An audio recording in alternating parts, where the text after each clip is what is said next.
Hello, Agnes. Can you hear me? You're muted.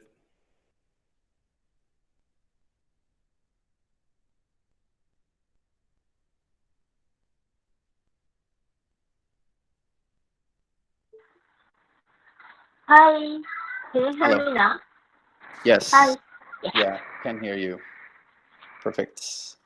So we'll get started in a couple minutes, and I'll give the quick introduction to you guys, and then give a short presentation, and then we'll jump right into the discussion. But thank you so much for joining. Thanks for having us. You might be a little bit far from the microphone, so I could hear you, but it sounds a little bit far. Yeah. Okay, let me.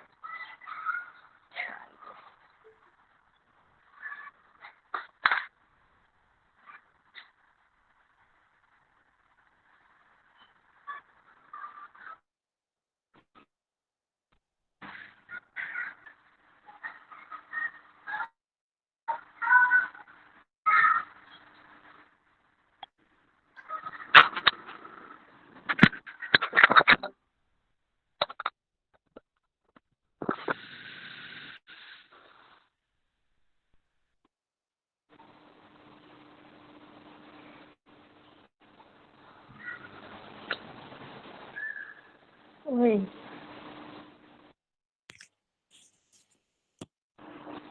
Hi, is it better now? Yeah, much better. Perfect. Okay, cool. Thank you.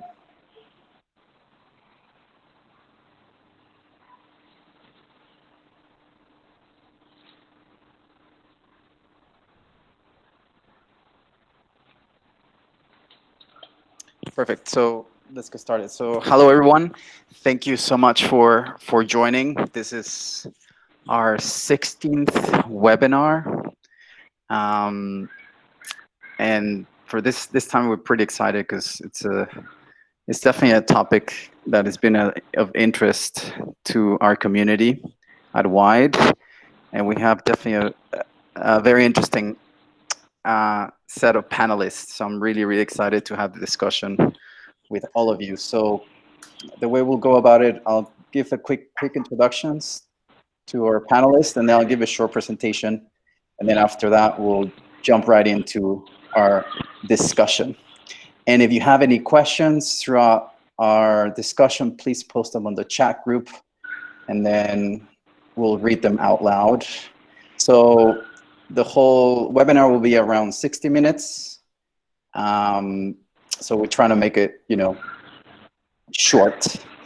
And so, yeah, first I'll start introducing our panelists. So we have three of them. And first we have Sandy Chong. She's principal consultant at Verify Consultant.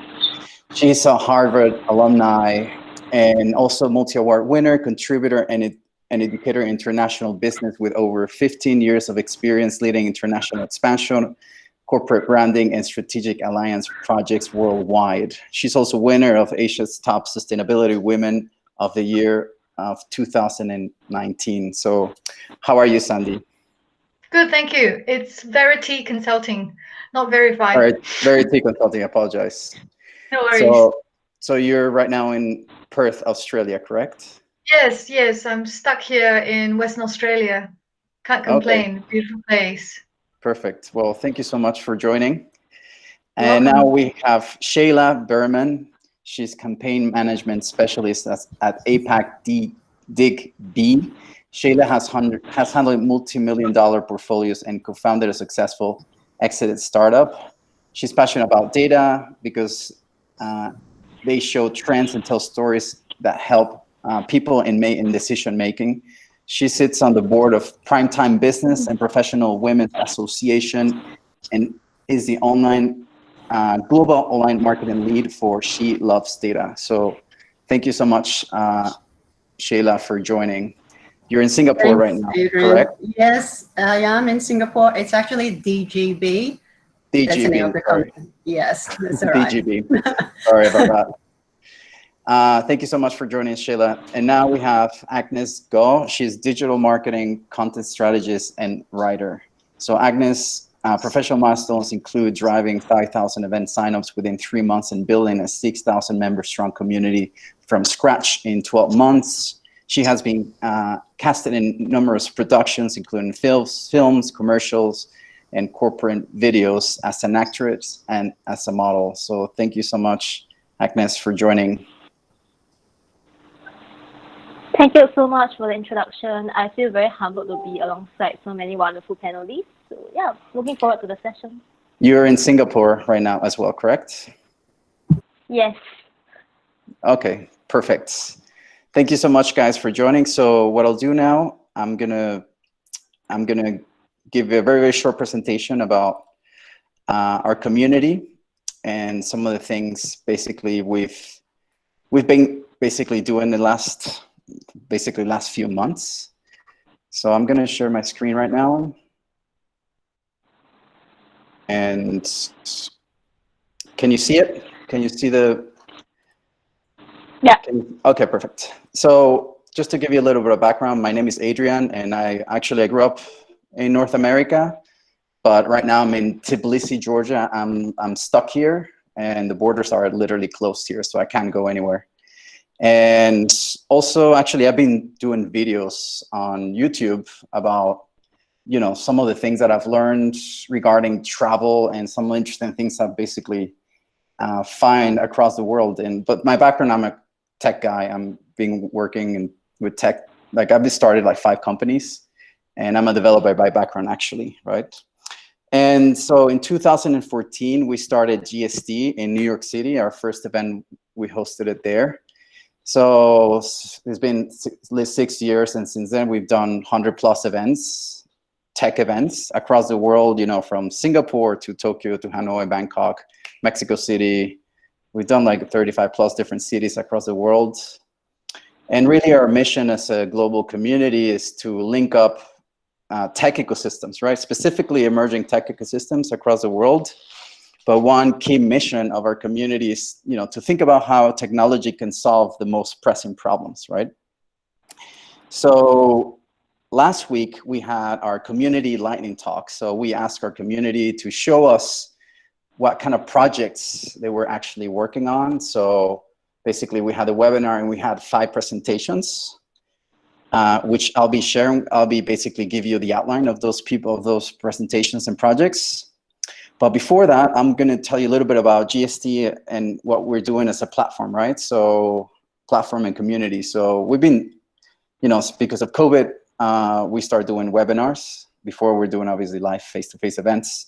And then from each of our webinars, we extract problems and insights for which we put in a repository, right? So we created a chatbot with a purpose to basically link up problems with people who can solve those problems, and also make it as a repository for insights of those problems, right? So this is the actual chatbot.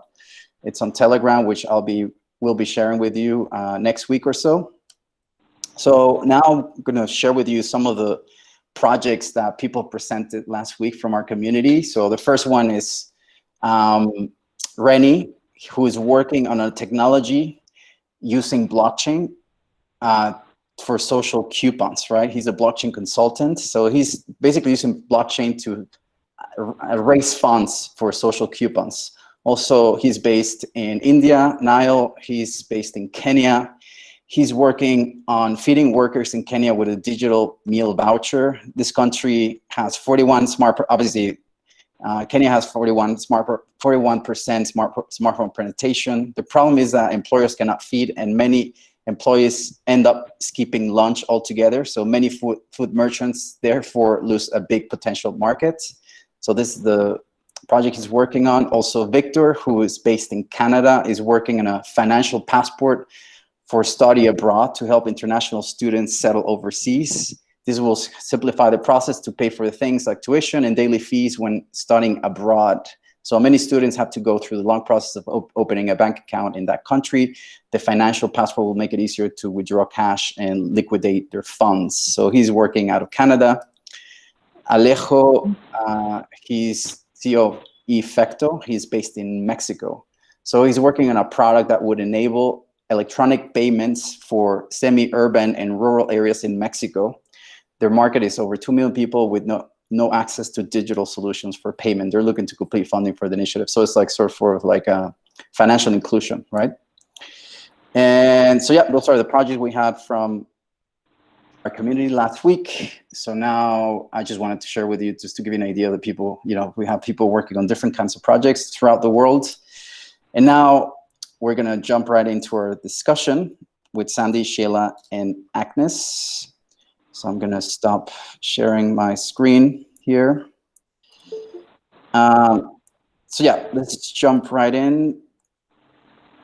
So before, my first question, I will start with you, Sandy, right? So throughout our webinars, we've been talking a lot about how during COVID era, user engagement and customer engagement and basically listening to feedback it's always been very important, but now we've basically come to the opinion, and basically a lot of consensus has been brought about the fact that it has to be even more people, companies and startups really need to listen to their users. So what's your insights in terms of like user and customer engagement right now?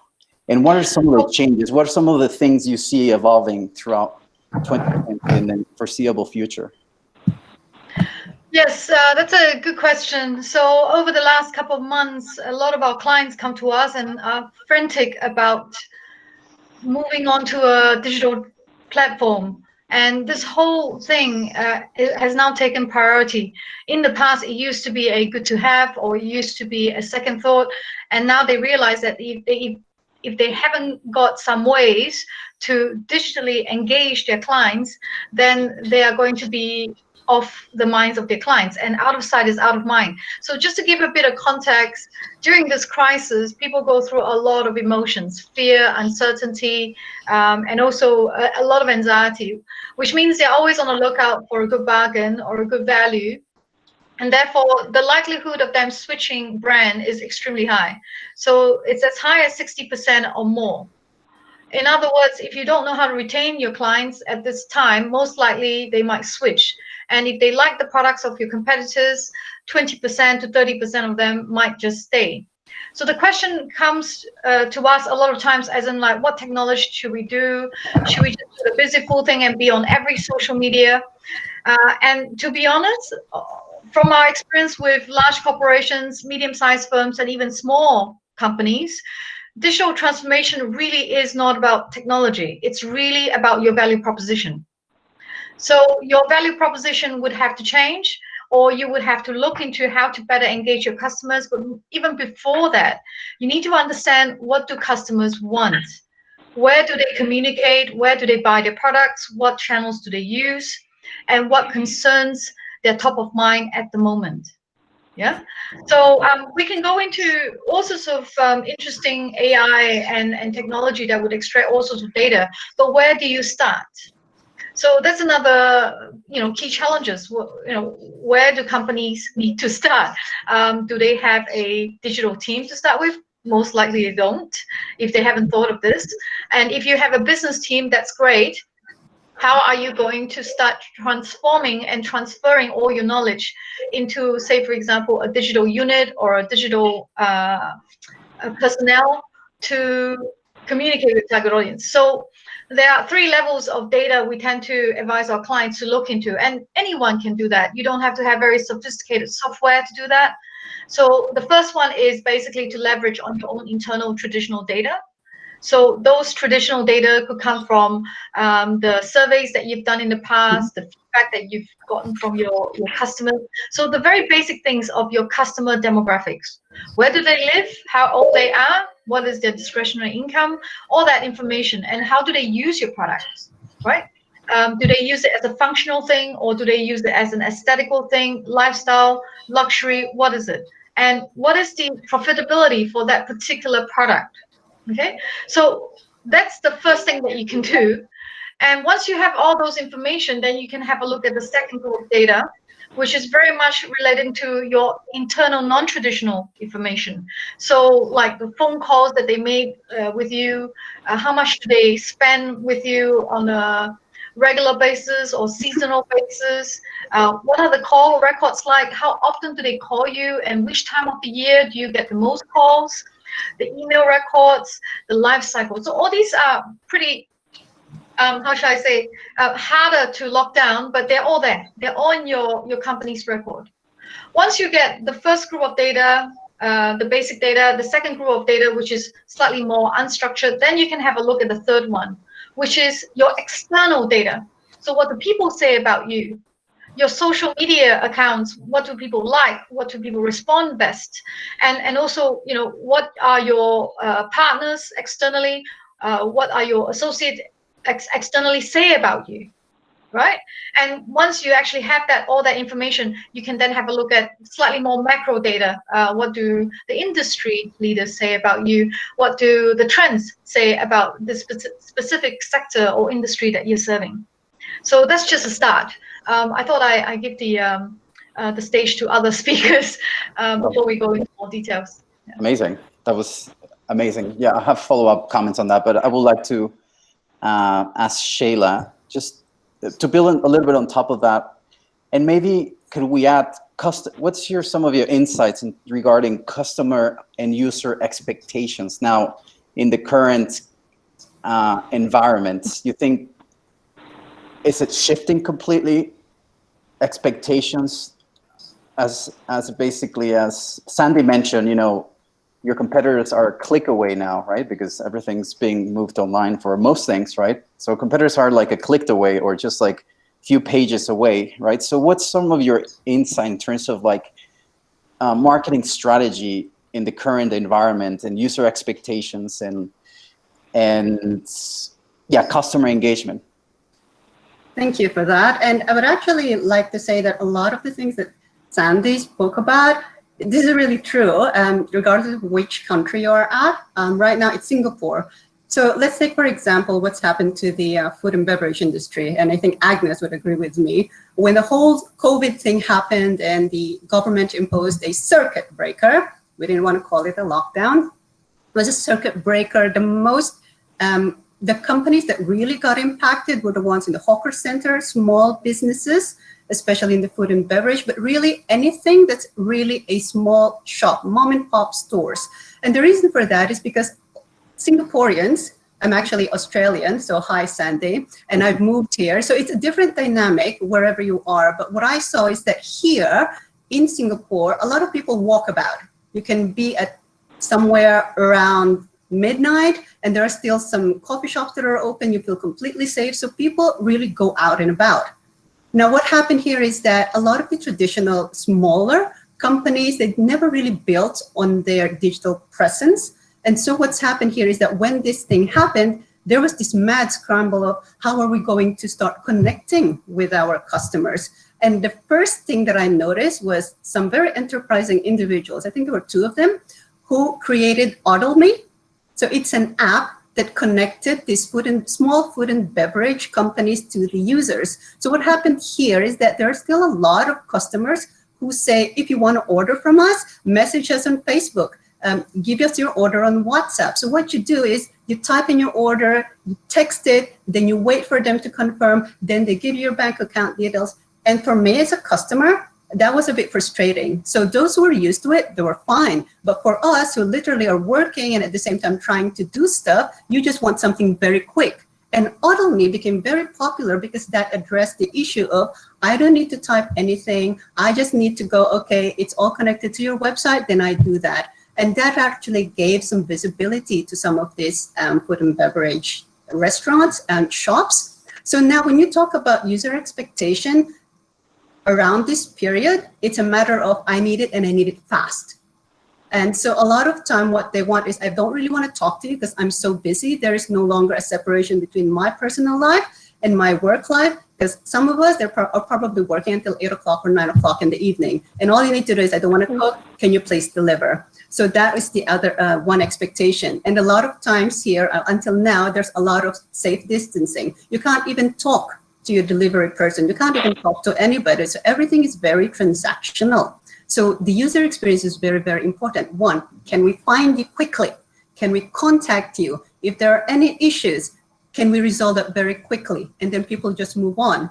So it actually touches on what Sandy said, that people can just change brands very quickly, because now it's no longer brand loyalty. It's a matter of who can address our needs and do it very quickly.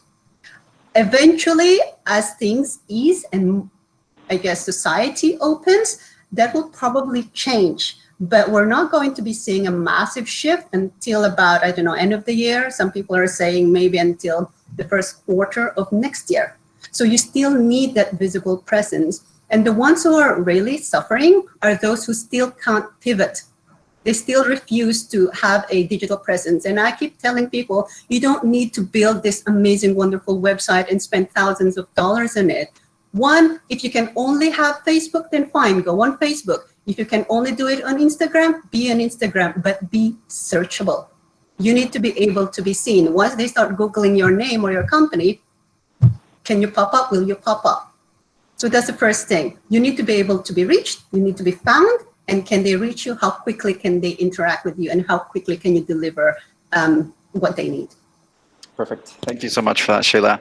So Agnes, I would like to ask you, I mean, if you have any comments to add on top of that, but also, you know, content strategy, right? So basically throughout the years, through my different companies, I created different sources of content, and, you know, through video or blogs, to basically engage a specific vertical, right? Specific audience and demographic, right? So what are some of your, you know, thoughts on the current environment as, you know, marketing and content strategy? Do you think that's because I know media, you know, media and content, I think has being accelerated, you know, in the last few months, content consumption of all forms. So what's your take on content in companies? Is that a pursuable strategy, or should they just focus on products and get the right needs, you know, serve the needs of specific customers? So what's your thoughts on that? Okay, sure. So before I jump into the discussion of content, I'd just like to second what Sandy and Sheila had mentioned, that ultimately digital transformation is not about massive technological updates. It's more about making practical changes that could improve your interaction and your relationship with the customers. At the end of the day, while expectations are always changing, it's all about solving problems. How can you solve customers' problem within the shortest period of time? So I would say digital transformation can be in the form of smaller adoption of better social media platforms, better way of communicating with customers in a more prompt and active manner, so that they can manage their own expectations of how they can interact with you and how they can solve their problem. So with the content, I feel that the line between content, marketing, sales, over the years has been increasingly blurred. We are all agree that companies seems to require all of these to be integrated. So from the perspective of content, I feel that it's always back to customer journey, understanding what your customer is searching for at that point in time, depending on the phase of their interaction with your brand. So for instance, at the awareness phase, we'll need to understand what kind of information and what platform they are using to search for a particular product or service. So I think it's always mindful that while we want to be creative, there's also a need to be strategic in the content that we are creating. So the fact that there's different kind of short form, long form content to even videos, ultimately it's about either raising your brand awareness, creating interest in your brand for customers who want to consider your brand, and eventually to help them make that purchase decision.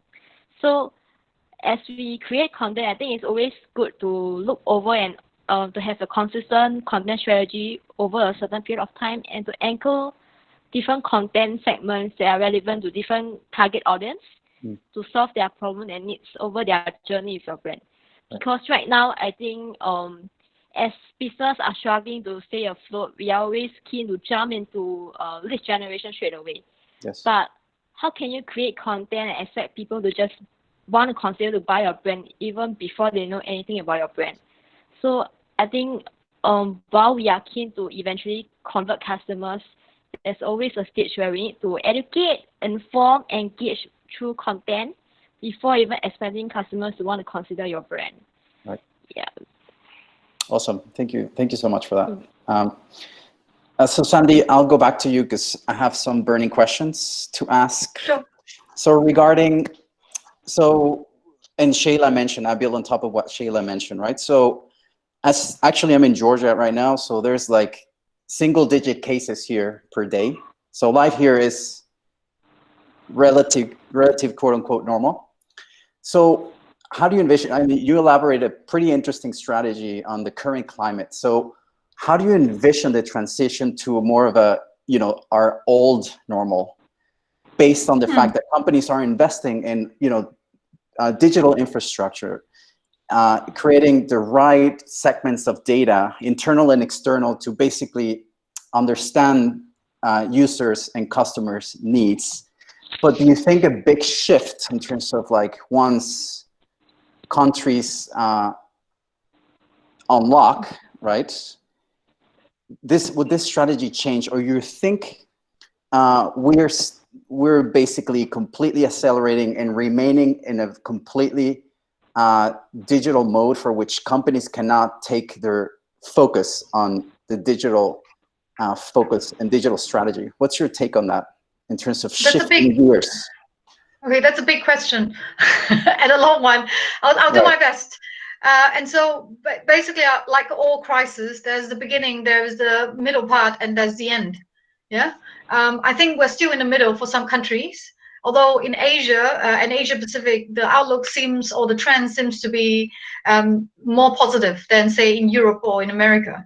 So at different stages of this crisis, you get different kind of psychology, different sort of preferences, different kind of emotions. So I think it's extremely important. Data are just, again, data, unless you link it to something that can emote, that can connect at the psyche level with your customers. And so apart from asking very analytical questions so that you can use your data correctly and use your data efficiently to get the right solution. So, these are just sort of 3 key things that you need to ask. Number 1, which products in your company at the moment is needed and is considered, and when I say needed, it doesn't really even have to be functional. It could even be a comfort food, right? For example, during the crisis, I heard that in Singapore, Macca's was to close down, or they had to be shut, and so did the bubble tea store. And then suddenly you see all these people rushing down the street, to buy these products. Obviously, they're not essential, but people need them just to give themselves that sense of comfort.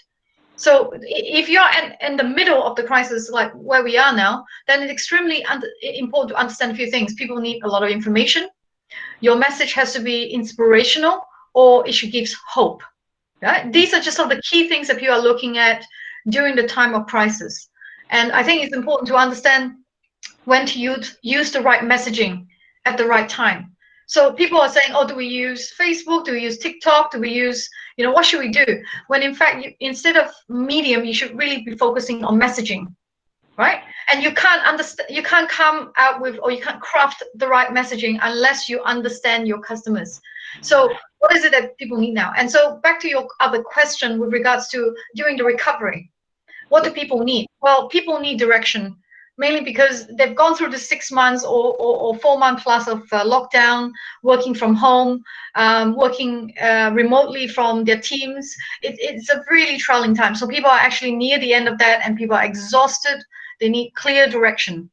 Okay. So again, back to what I said in the beginning, value proposition. So digital transformation is not about technology. It's more about your value proposition. And then the technologies will come in to support that. So then the question you need to ask would be, how can I actually use the right channels to optimize the success rate? Because number 1, you don't have a lot of time. Number 2, you would have very constrained, limited resources, like all startups and small companies. Yeah, and also you don't, if you haven't been having a very good relationship with your vendors or your suppliers, then again, you might see that whole value chain being disrupted as well, because again, they may not have access to the raw materials. They may have limited access to the manufacturing plants and so on and so forth, or they are operating at a much lower capacity. So I think it's important to understand what channels are your what are the 20% of your customers that gives you 80% of your revenue? Okay, and zone in on that. So I'll give you an example. During the tsunami crisis in Japan, many automobile companies fell. In fact, their shares dropped. They went through a horrible time. It was like the worst disaster Japan can ever experience. So first they had the tsunami, and then they had the meltdown with the nuclear plant. Yep. So one specific company did really well, Nissan. And how did they do that? So during the crisis, what they did was they understand that the GPS system is going to be limited. So instead of putting it in all the cars, they put it in their high-end cars, the premium cars. So with the normal range of the car, people are quite happy to not have the GPS system, and they're quite happy to settle for a cheaper price or a more affordable range. So in fact, during the crisis, all the car manufacturers in Japan went down, and this particular company actually went up, because not only did they manage to identify the top 20% of the customers that gives them all the good revenue, and they reward them, and they make sure they retain them by making sure that these premium cars have the GPS system that everyone need. They were able to also retain the mass market. So that's what you need to understand. So again, it's a juggling act, but it is not impossible even for small businesses. And you were asking about recovery and whether people will do things the same way and so on. Yes, consumer behaviors are going to change to some extent, and some things are going to be accelerated. Yes, I mean, people realize that there's so much convenience, you can save so much cost, and until we get a vaccine, people are just not going to be fully confident in going back to sectors and industry like tourism, entertainment. All that is going to be a huge hit. And more interestingly, in America, the GDP, 80% of American GDP is actually on non-necessity products. It's actually quite revealing. So the major drivers of economy in the US, and I assume also for some parts of the world, entertainment, tourism, basically the fun thing. Yeah. So how do you keep top of mind with luxury companies? It's actually a really interesting sector to look at, because obviously they're not necessity items, they're just luxury items. So what do these companies do to maintain the top of mind with some of these customers? So what they do is they draw the picture of hope. For example, Louis Vuitton, they did a campaign recently where they understand that a lot of their target audience are very savvy travelers. So what they do is on the campaign, they paint a picture of vineyards, Egypt, the desert in Egypt, traveling in business class, but they make it into some form of art. So it gives people the idea that yes, when the time is over, we could continue to travel, and we could continue to use and consume these products. In other companies, what they did was high-end restaurants. They realized that their business is going to get impact. So what they did was they collaborated with a music company. They come up with a online cooking program, and they said this is the kind of music you can use when you're cooking certain things. So it gets really creative. The idea is if you are selling B2C, then your key thing is to make sure that people don't have any kind of regret. So emotional regret, psychological regret, or even face value regret. Because again, they buy certain products for functional and also for aesthetical purposes. So that's what B2C consumers are concerned about. So you need to be able to play up on this idea that, look, this product, will make you feel like you're connected with the society, or make you feel like you're actually doing a good thing for the environment. Okay. But if you're B2B, if you're selling to big corporations, or if you're selling to another, say, hotel chains or government, then their key thing is they don't want to have any embarrassment, because the people who buy the products from you or services from you are not the CEOs.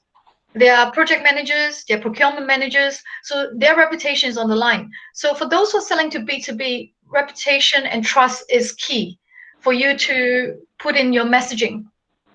Yeah.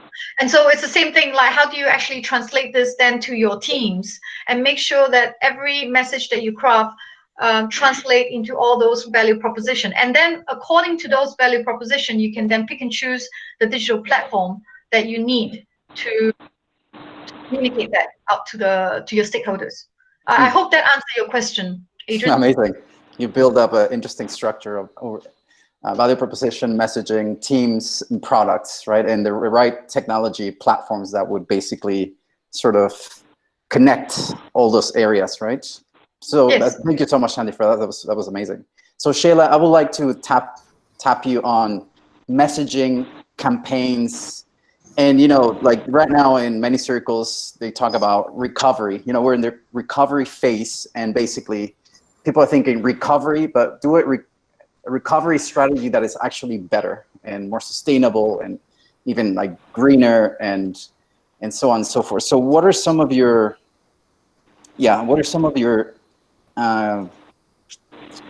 top basically advice that you would give companies in terms of switching gears as their messaging and campaigning strategy goes, based on that we're going through recovery, and ultimately if the vaccine arrives, customer behavior might stay hybrid, perhaps kind of change, but some old habits might come back. So what's your strategy as the messaging and campaigns and for organizations? Right. I will actually bring that down to its distilled form, which is, first and foremost, don't forget your existing clients or your existing customers, because your biggest revenue will come from your existing clients. A lot of times businesses, B2C or B2B, they're so hung up on getting new clients. We need new customers. Our marketing strategies need to be all on acquisition. When first and foremost, if we go back again to what Sandy said, which is the 80-20 principle, right? Why are you spending so much trying to attract new customers when you already have a base? One, you can get your data from your existing customers, because they can tell you if you have an ongoing conversation with them and trying to find out what's paining you right now. How can we help solve you? How can we help solve your problems right now? Instead of crafting all these strategies of why you should choose us. So once you have, excuse me, so once you understand your current customers' pain points and you ask them and you deliver on that, then you can build your messaging and strategies going outward. Because if you don't take care of your existing customers, it's going to be a lot harder for you to convince them, because they're probably going to think, you didn't care about us at the time when we need you the most. And now later, when the recovery happens, now you want us to spend money? I don't think so. Human nature. You scratch my back, I scratch your back. So what I would say in terms of messaging is that, one, be empathetic.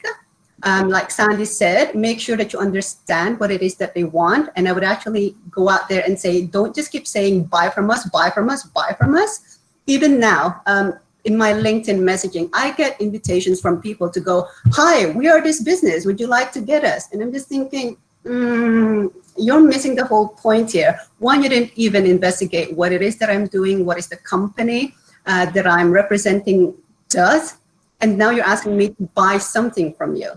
Right. Acquisition, no. I think you'd probably spend more time in retaining your customer and penetrating, meaning what else can they get from you in terms of service. So if, for example, right now, if you're a B2B company and say your client says, we can't pay you this much because we actually have problems getting the cash. No, the initial reaction would probably be, well, we need cash too because we need to pay our employees. But I actually had a really great advice, and this is from the co-founder of She Loves Data, Yana Marzyshkova. What she said was, what she did was she went to her clients and said, how can we help you? Because she recognized that if her clients goes under, they also go under. So she said it wasn't exactly a sacrifice, but it was more of an investment to make sure that they continue to be their clients. And that's what she's doing right now, because it's going to pay off once recovery happens, because they know that you were with them while they were struggling. And that's what she advises a lot of companies as well. If you're a smaller business, I guess it's easier. If you're a big company and you're talking to big corporations with different departments, that's probably different. But at the bottom line of it is that B2B or B2C, you are talking to people. And if you understand what's driving this, the decision of these people, why they buy from you, why they are maintaining the relationship with you, then you can craft your messaging. And that's what I always tell my team as well, is that don't forget that it's just not a nameless, brandless, soulless corporations. There are people in there. So if you manage to convince them to become your client, there must have been a reason. You probably either delivered in terms of pricing, but maintaining that requires a personal relationship. Right. So you need to have this constant conversation with them, to check up on them, to ask them, how can we help you? And then later on, build on that, because they will remember, these are humans who later on said, yeah, okay, you helped us during this time. We're more open to getting more, I guess, business from you later on. Very interesting. I like how you just simplify it, right? In terms of like, it's like building relationship, right? It's going through a crisis, going through like post-crisis, and basically open communication, right? And listening to them, and just like kind of distilling the basics of human interactions, right? Thank you so much. That was very interesting. Yeah. So Agnes, I would like to ask you a little bit about communities, right? So since obviously you're about organizing communities, do you think, this is a question that I've always had, is how do you kind of draw the line between sort of like community engagement and also sales, you know, and specifically like Agnes mentioned, you know, it's like when you have a group of customers and users, you know, you're trying to, you know, you're keeping the relationship and building the relationship. And say with a community, it's like basically it could be a little bit different, right? As in communities are a little bit more like self-organized, a little bit more like, you don't necessarily do hard sales, but you enable them to do things. And then as a consequence, you know, business happens, right? So what's your, you know, your experience with community and marketing? Right. You know, I would love to hear your thoughts there. Yeah, so I think that's a really relevant question to what I've been doing. So I think the beautiful thing about community is that people find a safe and collaborative environment for them to really express themselves. So by building communities where you're allowing that kind of organic interaction between and among members, you get to see their most honest and truthful opinions of their own problems, their own relationship with your brand, certain perspective of the prior experiences they had with your team in the past. And from then on, when you go in and moderate those conversations, it's about building trust and their long-term relationship with them, because then they don't see you as a top-down brand, but more of a brand that has weathered through with them throughout the journey of difficult times and solving their problems. And when they realize the value that you are driving them through all this community level interaction, they will actually come to you and become prospective customers rather than you actually hard selling yourself to them. Right. So I think Sheila mentioned a point about customers want to be sure that you are with them when they need you. Right. So community is about building that momentum, engaging them, educating them throughout that process, and keeping yourself at the top of their mind. So by the time where they want to consider any product or any services that at that point of time they feel that they need, you'll be the first one to go to them.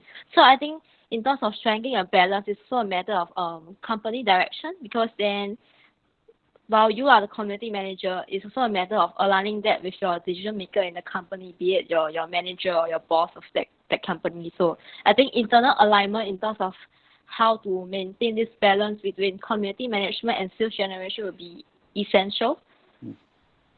So, and I think I also want to add on to what Sheila has mentioned about the point that companies are pretty hung up over acquisition over engagement. Right. Often we spend so much money trying to build customers that we neglect those who are already with us. In fact, I feel that engaging your current customer is a way of acquiring new customers, because we all know the power of community and word of mouth. Right. So if you do treasure your current customers and keep them engaged, they will become your ambassadors without you asking them to. And then you get these warm leads coming in, and you get a stronger community over time, which is self-sustainable. Yeah. Interesting. No, it's interesting you mentioned, you know, community engagement and retention being versus acquisition, right? It's always like this balancing act in a way, right? Very, very interesting. Thank you so much for that. So Shayla, Sandy, sorry. I have one question that I think is very important. It's something that I've actually been thinking about in terms of the monies, you know, companies, marketing budgets, and, you know, it's been written about that, you know, Facebook, Google are actually losing money because companies are not spending that much money in advertising, right? So meaning, do you think the strategy now is engaging with their existing customer/user base, and basically customer acquisition is basically in the downward trend? So what do you think will be kind of the short-term, near-term future as regarding marketing budgets and budgets for campaign, you know, for all sorts of different campaigns? So what's your take for that? Okay, so I have some customers come to us and say, look, I know that my clients are really busy, say, for example, very stressed industry like the hotel industry. Should we approach them or not? And then we also have some other clients selling furnitures or selling compliance services. Is it a good time to advertise our services? Would it be seen as a bad taste? So the key thing I always tell my clients, number one, if you're not a primary supplier for any of those frontline workers or any sort of products that would need to overcome this crisis, then just go with compassion marketing. Okay, compassion marketing means you are there to educate people, you're there to offer help. Okay, you're not there to push the products. And if you can't do this properly, then engage a consultant to help you do that. And it's a really delicate balance, right? So you need to understand the whole entire customer journey. Just reimagine your customer journey at the moment. Figure out if there are any ways that are being disrupted, if there are any ways you can actually add value, if there are any ways you can consolidate, you can make it more efficient. And when you look at this customer journey, sometimes the roadblock might come in the area of payment, right? Because at the moment, everyone is highly stressed financially. So what you need to do is, do you need to think about debundling or rebundling some of your offerings? Have you thought of changing your payment plans just to make sure that everyone in the ecosystem can survive? Other areas that you can imagine through your customer journey would be delivery. It could be, say, collaborating or partnering up with other companies that are complementary to your products. Yeah. So I'll give you an example. In China, for example, during the time where it's really stressful, all these restaurants were repurposing their chefs to the hospitals. They realized that no one is actually buying products, and therefore they have this delivery man sitting around doing nothing. Then what they did was they repurposed them to help deliver more essential goods. So these are just some things that you can think of. So another way of doing, this understanding your customer journey, and therefore you can then translate it into your marketing budget, looking at your marketing activities, is by working backwards, reverse engineer. What are the key things that you need to do? So that makes it more pragmatic and realistic for you, right? So you have a team that can think of many ways of reaching out, many ways of engaging your customers, making it easier for them, making it more helpful for them. But is it financially feasible, right? So once you work out the backwards and say, okay, well, let's try and sell this on Facebook, which we never have, right? What do we need in our value chain to fulfill that order, right? What do we need to change to streamline that order? And you realize that it's actually better for you. So Tesla, for example, have actually moved their showroom entirely online. They do a 100% virtual showroom, and their sales increased by 14% in China. So that's pretty impressive. So these are just some of the things that you might want to imagine. So when you imagine your customer journey, think about when they would consume this information. Most likely, what are they thinking? What are they imagining? Hope and all that. And of course, once you're able to do that, you can then optimize a lot of your tasks, a lot of your function according to the market activities. Don't go out there and just advertise because you're desperate. Because when you do that, you're being seen as being pushy, it's in bad taste. And again, if it's not targeted, you're not going to get into the psyche of your customers. The worst part of branding is trying to be everyone. When you're everyone, no one remembers you. So it's important to be extremely calculated and true with the messaging. What do you mean by that you being put out. everyone? How can you be everyone? Oh, well, some customers, what they do is when you ask them, who are your target audience? They will tell you things like, they range from 20 years old all the way through to 60 years old. Okay. Okay. That's everyone. I'm sorry. Okay. That's not clear enough. You know, if you really understand your target audience, say for example you're an engineering firm, then you literally say, yep, our target audience has to be around between 5 to 10 years, have operated in Asia Pacific, they play golf, they attend conferences, and they're very sophisticated with regards to using this downstream products. And you know, you have to be really specific. And if you're looking at consumers, B2C, then again, you need to understand what platforms do they consume, how often do they go out, you know, during the good times to consume entertainment, what magazine do they read, and how often do they consume these information throughout the day. So reimagine that, and then get your teams to collaborate across these different functions to fulfill that. So your marketing team, your comms team, your product development team, and of course your finance team have to work together to say, okay, how can we deliver this? Try it out. And the thing about this crisis is it's unprecedented. It's like one of these things where they call it a black swan event. So you've got to try things out, which means you may fail, you may make mistakes along the way, but if you don't try it out, you never will. And so this crisis is also a litmus test for a lot of companies. So during the good times, you can put up with it, and your customers may be able to put up with you when you have some slide or when you make errors. But if you have any inherent problems and that you didn't solve during this crisis, it's just going to get worse. Right. Yeah. So you may have to really even, you know, be extremely sure about the kind of customer segments that you have. So once you reimagine your customer journey, you identify the areas where you can add value, you may even find new emerging needs, or you may even find new emerging priorities, which may open up an entirely different, entirely new market segment for you. So you just have to be very calculated with that. And once you realize that there is a huge market, then you may even want to look at your existing customers and see how you can bring them onto this journey of transformation, and what segment of the markets or segment of the customers they are just kind of switching. So I always like to categorize my customers into 3 groups. The first group, loyal, really good, pays on time, great paymasters, and they love you. And then you have the second group, which switches brand all the time, but every now and then, you know, they're okay and they pay on time. The third group are the worst. They're the ones who waste a lot of your time, they don't pay on time, and they complain a lot.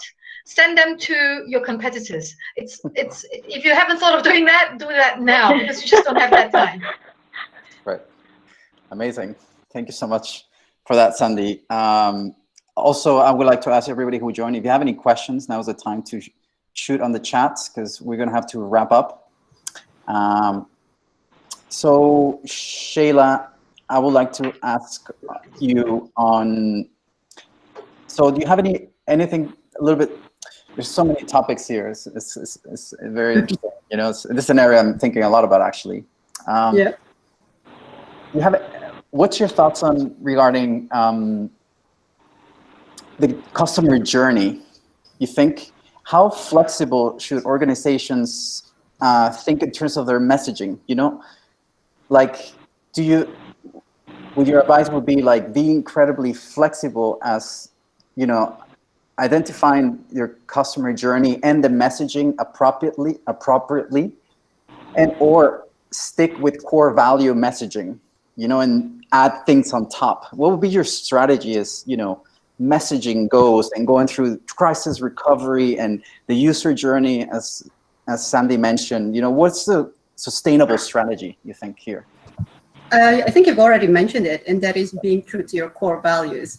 Right. Every company, even a person, you have to have a core value, because then that will also be a way to identify you and separate you from the rest of the pack. Because if, like Sandy said, you want to be appealing to everybody, you want to cover everybody, and you keep changing, you're like a bamboo that keeps swaying, and you go, oh, this is the trend, I have to chase the trend. oh, I have to be this very, very, I don't know, empathetic type. But then when everything needs to be like hard and everybody needs to be, I don't know, I really don't want to use him, but I guess I have to use him, like Donald Trump. You know how the pendulum swings. Everybody just suddenly went, oh, he's like a hard talker. He makes hard decisions. You can literally see the swing. If you're just watching politics, especially in America, it's very interesting. It was very conservative, then it became very hardline. If you're not true to who you are, especially if you're a company, people will just go, oh, so what do you stand for? Like if you say, like for example, I think Starbucks is known for, or they say that they get organic free trade sort of thing, and then suddenly they shift. You have your base customers have always been going to you because of that proposition, and now you just suddenly change it. Same thing. If you, for example, a company who goes, we will never do GMO, and suddenly you went, well, a business require us to do this, so you suddenly shifted, some of your clients will feel very betrayed. So it has to be something where you go, why did they come to you in the first place? So again, going back to they joined or they became your client because you had something that addressed the need. Now, what is that message? It's like, welcome, we're great, we're the greatest here, or we know what you want, we can deliver, going through, how has it been? Layer that around your core values of whatever it is. So again, each company, each organization will have a different core value. So it's more of what you stand for and how do you make that known throughout, from the time you acquire them, the way you engage with them, and you keep them. So if you stand for, I guess, diversity, that's something very, this passion of mine. If you stand for diversity and yet you say nothing when things like George Floyd happens, if you're very quiet about that, but you say, no, we are for diversity, but we're not going to talk about that, that already raises a big question for people to go, I thought you were all about diversity or inclusion. So how come you're not saying anything? And you'd notice a lot of companies who were very quiet around that time, they got a lot of, what are you saying now? What do you stand for? Right. So whether it's something that you go, but we're in another country, like, yeah, but we're now global. Right. Exactly. So it's now watching, if you're really very vocal about what you stand for, you better make sure you stand up for that through thick and thin. So some people, some companies got hit, some actually got better engagement because of that, but it's all going back to, are you prepared to stand for what you believe in? Nice. Amazing. Thank you so much. So we have one question from Jen Alfonso. What do you recommend for advertising non-tangible products such as health, life, car, insurance, and the like? Anybody has comments on that? Sure, happy to.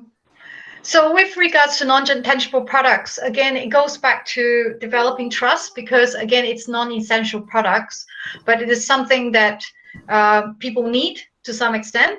So last week, I came across this campaign. You know, Hyundai, the car company? Yep. Automobile company, they know that people are traveling a lot less, maybe not in the States because everyone seems to be out, but say, for example, in Australia or in some parts of the world, people are driving less, people are going out less.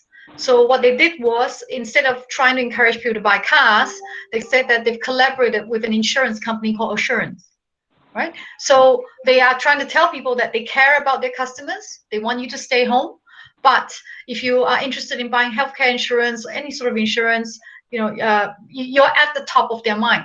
So this is another thing. If you're an insurance company and you're trying to advertise now, then you need to ask, is your messaging trustworthy? Are you developing some level of reputational connection with people? And can you actually trace that back to the time when times are hard, you've actually helped someone out? So if you can tell those stories, then you have buy-in. Amazing. Thank you so much for that. So Sandy, I would like to ask you just some closing comments. Anything else you'd like to share? Because we're going to wrap up very soon. And so anything else you'd like to add on top of that, you know, in terms of discussion, some maybe gaps, missing gaps from our discussion? Anything else you'd like to add in closing comments? I think this has been a fantastic event and panel session. I really enjoy the discussion and also the contribution made by the two other speakers, Sheila and also Agnes. It's been really fun. I would only add that I think this is a really interesting time, but don't be don't be paralyzed by fear and anxiety. Be kind to yourself, be kind to others, and from there, that core, you then go out and look at the world in an interesting view. And when you do that, suddenly you realize that, I'm not saying you can capitalize on that, but you realize that there's so many needs out there that has yet been met. So it's extremely important to be an effective leader. I assume a lot of you here are entrepreneurs, and if you're leading a company, you're essentially a leader. So 3 key things. Number 1, establish security within your company, right? So with the structures and process and procedures, rely on them. You build them up, rely on them. So everything else, like people, communication, you've got to be flexible, right? That's the first thing you need to do. Establish security and sense of safety with your customers. Let them know where you are at, when you're open, how you're going to open, what things are going to be changed. So be extremely transparent. Then think like a strategic leader. Focus. Don't try to be the busy fool thing, because you are not going to have that resources and you're going to tire yourself out.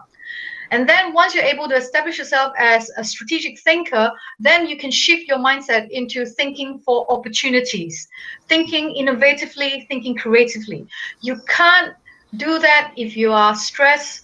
No one can be creative when you're stressed. No one can be creative and innovative when you are anxious, right? So do ask yourself, when are you most creative? Most of the time it's sleeping, or you're showering, or when you're playing. So do more of that. Find time to do that, and then you'll be surprised. Some opportunities might just pop up in your head. And another thing I really want to add is, because of this whole entire stress and people trying to recover from this crisis, the key thing I would like people to really think of is, the only way out of this is through collaboration and partnership. So try and think laterally. Try and think outside the box. When I say collaborate, you don't have to collaborate with your competitors. You can think of collaborating with people or companies that share the same customer demographics as you. Right. Okay, so I think I've seen some of you in some of my previous webinars, and so you would understand some of the examples that I've given you, like Rihanna, the American singer. She tried to launch a makeup product in China last month, and people were saying this is the worst time to launch a makeup product. But what she did was she collaborated with a Chinese bubble tea company, which is extremely poppy and very well taken. So both their followers just kind of double overnight. And there are many other areas of collaboration. So do keep your eyes open and keep your minds open, and very good luck to everyone. Amazing. Thank you so much, Sandy. I shared your LinkedIn profile on the chat bot. So, and if you want, you can share your email if you feel comfortable. If not, people can just connect with you over LinkedIn. But thank you so much, Sandy. That was really incredible contribution. I really appreciate it. And actually, yeah, I love the discussion. Very, very high level. Thank you so much. So we'll end up with Shayla, but now I'd like to go with you, Agnes. So any closing comments? Anything you'd like to add on to our discussion, Agnes? Yeah. So I think Sandy has given such a wonderful closing statement. So I'll just like to add on to that crisis is painful, but I think crisis has also presented a lot of possibilities and opportunities. So I'll just like to encourage all business owners and marketeers, content writers to explore different ways of creating what they have been doing. So from a content perspective, what is it that we can tap into the current trends, problems to create content that could value add to what people are looking for, and to show empathy and to consistently keep yourself relevant to what people are looking for and thinking about, and also to be integrated. I think there's always a need to be consistent across your content, your marketing, your sales strategies. Ultimately, you want to be conveying that same message about your brand towards customers. Like what Sheila has mentioned, you need to have that one core narrative about your brand so that people can remember you for who you are. And that translates to content, marketing, sales, customer service, different departments within the company. Well, thank you so much, Agnes. I appreciate your time and joining our discussion today. And also like to mention that we will following up with the like sort of resume of our discussion here through a post. Thank you so much, Agnes. So Shayla, what are your closing comments? You'll be the last Thank you. last speaker of the floor. Thank you very much. I really learned a lot, especially from Sandy and Agnes as well. I would like to say, though, that this is the best time if you're a business owner to try and experiment new things. We're all talking about digitalization, creating digital teams and all that. And the only way you can have that is, one, if you provide a framework for your employees and then let them experiment. There is a risk, yes, but again, because everybody's talking about risk right now, this is really the best time to find new ways. And you can come up with new ideas as long as you trust and you believe in your staff that they can do something. Because that's what I normally do wherever I go. I provide the framework and then I tell them, go forth, experiment. If you wreck it, that's all right. We'll just fix it. So always have the mindset of things can be built, things can be fixed. Just be willing to accept what risk there is. And at the same time, I think I would like to tell everybody that have some hope and be happy. Because there is recovery that is happening.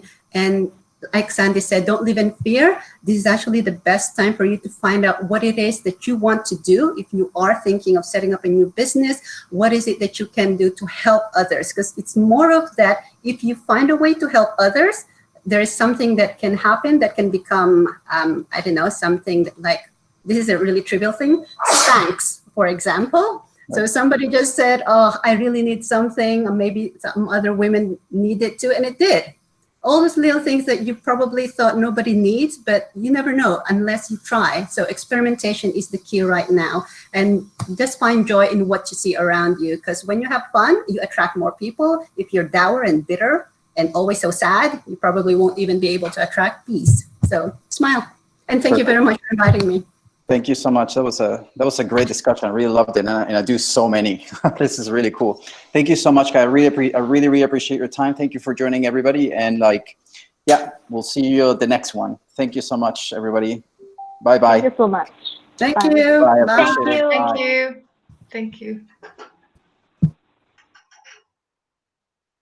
Adrian, Yes. is there any way where you could send us the video recording of this webinar? Yes, for sure. I'll share with you. Wonderful.